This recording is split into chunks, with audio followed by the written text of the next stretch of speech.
বর্ষার কাছ থেকে সবচেয়ে এক্সপেন্সিভ গিফট হচ্ছে দুইটা ছেলে। মানে অনেক বড় গিফট এটা। আলহামদুলিল্লাহ দুইটা ছেলে। এবং মানে আমরা যখন ফার্স্ট বর্ষা যখন প্রেগনেন্ট হয় তখনই আমরা আল্লাহর কাছে নিয়ত করি, ইভেন দো মদিনাতে আমরা তখন নিয়ত করি যে আমাদের বাচ্চা যখন হবে আমরা বাচ্চাকে ইনশাল্লাহ ইসলামিক লাইনে পড়াশোনা করে মুফতি বানাবো, এবং সারা পৃথিবীতে আল্লাহ তাআলা ওদেরকে কবুল করে যে ওরা ইসলাম প্রচার করবে। তাই আপনারা জানেন আমাদের দুই ছেলেই সকালে পড়াশোনা করে হচ্ছে মানারাতে, এখানেও অ্যারাবিক পড়ানো হয়, প্লাস যেটা জেনারেল পড়াশোনা সেটা তো আছেই।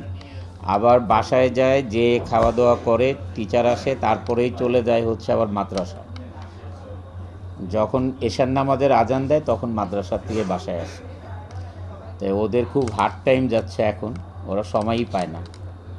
আবার ফ্রাইডেই একটা দিনই মাদ্রাসায় যেতে হয় না, বাট আবার টিচার আসে, আর্ট টিচার আসে, মানে ওদের মানে চেহারার দিকে তাকালে আমার মাঝে মাঝে মনে হয় যে আমি কি বেশি কাজ করতাম না, ওরা বেশি কাজ করে।